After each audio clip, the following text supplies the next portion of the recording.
Halo, Assalamualaikum warahmatullahi wabarakatuh. Perkenalkan, nama saya Denti Amelia, NPM 1911060047 dari kelas Biologi A. Di sini saya akan menjelaskan tentang seleksi alam. Seleksi alam adalah proses non-acak terhadap di mana sifat-sifat biologi Seleksi alam adalah proses non-acak terhadap di mana sifat-sifat biologi bisa menonjol atau menghilang dari populasi sebagai fungsi perbedaan reproduksi dari pembawanya. Seleksi alam merupakan mekanisme kunci alam evolusi. Variasi genetik dalam populasi dapat menyebabkan beberapa individu survive dan bereproduksi lebih berhasil dibandingkan lainnya.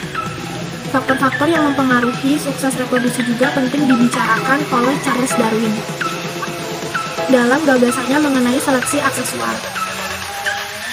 Seleksi alam bekerja pada fenotip, ciri teramati dari suatu organisme. Namun, dasar genetik setiap fenotip yang memberikan keuntungan reproduksi semakin lama akan semakin dijumpai dalam suatu populasi. Dalam perjalanan, waktu proses ini menghasilkan adaptasi yang memberikan kekhususan pada populasi niche ekologi yang akhirnya akan memunculkan spesies baru. Dengan kata lain, seleksi alam adalah proses penting atau walau bukan satu-satunya cara bekerjanya evolusi di dalam populasi organisme. Berbeda dengan seleksi artifisial, di mana manusia menyukai sifat-sifat ketentuan pada seleksi alam. Lingkunganlah yang berperan sebagai filter mana variasi yang mampu lolos. Seleksi alam merupakan peletak batu utama dalam biologi modern. Lebih istilah diperkenalkan pertama kali oleh Darwin pada tahun 1859 dalam buku On the Origin. Pada buku ini, seleksi alam dipandang mirip seleksi artifisial, suatu proses yang dipakai manusia untuk memilih secara sistematis sifat-sifat yang disukai dari hewan atau tanaman untuk bereproduksi. Konsep seleksi alam awalnya dikembangkan tanpa adanya teori hereditas yang valid. Saat Darwin menulis buku, ilmu genetika modern belum dikenal sama sekali. Penggabungan antara evolusi Darwin yang tradisional dengan penemuan-penemuan selanjutnya dalam genetika klasik dan molekuler diberi istilah sebagai sintesis evolusi modern. Bahkan di abad ke-19, melihat koleksi dan museum sejarah alam adalah hobi yang sangat digemari. Penjelajahan bangsa Eropa dan ekspedisi laut mempekerjakan para naturalis dan kurator museum yang memamerkan spesimen, awetan, dan hidup dari beragam kehidupan. Charles Darwin adalah alumni Inggris yang terdidik dan terlatih dalam bidang ilmu sejarah alam.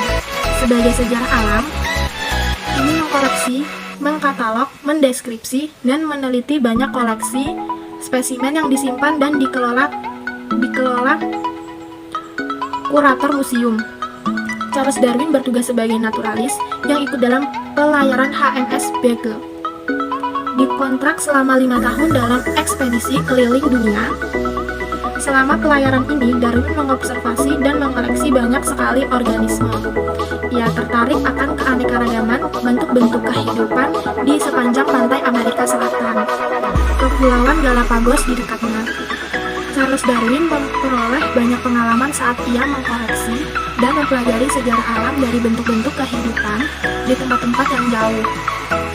Melalui studi, Darwin memformulasi gagasan bahwa setiap spesies berkembang dan dari moyangnya dengan fitur-fitur serupa. Pada tahun 1838, ia menjelaskan bagaimana suatu proses yang disebut sebagai seleksi alam memungkinkan ini semua terjadi. Darwin mencatat bahwa tanaman anggrek memperlihatkan beragam adaptasi kompleks untuk menjamin adanya penyerbukan. Semua ini berasal dari bagian-bagian bunga dasar. Gagasan Darwin bagaimana evolusi bekerja didasarkan pada observasi berikutnya. Gagasan Darwin bagaimana evolusi bekerja didasarkan pada evolusi berikutnya. Yang pertama ada, bila semua individu pada suatu spesies sukses bereproduksi, maka populasi spesies tersebut akan meningkatkan dengan jumlah yang tak terkontrol. Yang kedua ada ukuran populasi cenderung sama dari tahun ke tahun. Yang ketiga, sumber daya lingkungan terbatas. Yang keempat, tak ada dua individu dalam satu spesies yang persis sama. Yang terakhir, ada banyak variasi dalam populasi. Ini akan diwariskan ke turunannya. Darwin mendeduksi bahwa karena organisme menghasilkan lebih banyak anak dibanding daya dukung lingkungannya, maka tentulah ada perjuangan kompetisi untuk bertahan hidup atau struggle of survival, dan hanya sedikit individu yang dapat bertahan hidup pada setiap generasi. Darwin menyadari bahwa bukan hanya faktor kedetalan saja yang menentukan ketentuan kemampuan sifat. Ketahanan hidup tergantung pada sifat atau ciri-ciri setiap individu. Dan sifat-sifat ini membentuk atau menghalangi kemampuan bertahan hidup dan bereproduksi.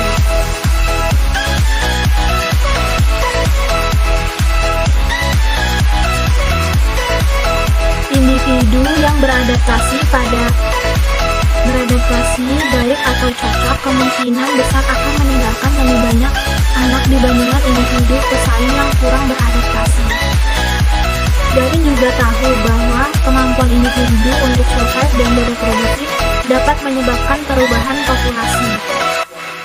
Sifat-sifat yang membantu organisme untuk survive dan bereproduksi akan diakumulasi dari generasi ke generasi. Sebaliknya, sifat-sifat atau ciri yang menghalangi organisme untuk survive dan bereproduksi akan hilang. Darwin menggunakan istilah seleksi alam untuk proses ini. Selain alam, umumnya disamakan dengan survival of the fittest, tapi pernyataan ini berasal dari Principles of Biology karena Herbert Spencer pada 1864, 5 tahun setelah karya Darwin terbit. Survival of the Fittest mendeskripsikan proses seleksi alam dengan tidak tepat, sebab proses ini bukan semata tentang ketahanan hidup dan tidak selamanya akan paling cocok yang bertahan hidup. Observasi variasi pada hewan dan tumbuhan membentuk dasar teori seleksi alam. Sebagai contoh, Darwin mengobservasi bahwa tanaman anggrek dan serangga berhubungan erat sehingga berkemungkinan terjadinya penyerakan tanaman. Ia mencatat bahwa tanaman anggrek memiliki berbagai struktur yang atraktif bagi serangga sehingga polen dari tanaman dapat menempel di tubuh serangga. Dengan cara ini, serangga akan membawa polen dari tanaman anggrek jantan ke tanaman anggrek betina. Meskipun penampakan tanaman anggrek sedemikian rumit, sebagian khusus tanaman ini tersusun dari struktur dasar yang sama, yang juga menjadi bagian dari bunga anggrek yang lain. Dalam Fertilization of Orchid, Darwin mengajukan bahwa bunga anggrek tidak menunjukkan kerja ideal seorang insinyur, namun beradaptasi dari bagian-bagian yang sudah ada melalui seleksi alam. Darwin masih terus melakukan riset dan eksperimen dengan gagasan seleksi alamnya saat dia menerima surat dari Albert Wells yang menjabarkan teori yang sangat mirip dengan teorinya sendiri. Ini segera diikuti dengan publikasi gabungan dari kedua teori tersebut. Baik Wells maupun Darwin mengetahui bahwa sejarah kehidupan tampak mirip sebuah pohon kehidupan dengan cabang-cabang yang memiliki moyang yang sama. Ujung pohon menunjukkan spesies modern dan batang pohon menunjukkan moyang yang bersama dari banyak spesies yang berlainan. Untuk menerangkan hubungan ini, Darwin mengatakan bahwa semua makhluk hidup berkerabat, dan ini berarti semua kehidupan pasti diturunkan dari beberapa bentuk atau bahkan dari satu moyang tunggal. Ia menyebut sebagai proses descent with modification. Darwin mempublikasi teorinya melalui seleksi alam dalam buku On the Origin of Species pada tahun 1859. Teorinya mengandung arti bahwa semua makhluk hidup, termasuk manusia, adalah produk dari proses alami yang berkelanjutan. Implikasi bahwa semua kehidupan di bumi berasal dari moyang tunggal yang sama menemui banyak penolakan dari kalangan agamawan yang bahkan hingga kini meyakini bahwa berbagai bentuk kehidupan yang ada saat ini merupakan ciptaan khusus. Keberatan mereka bertolak belakang dengan dukungan dari lebih 99% komunitas ilmiah saat ini.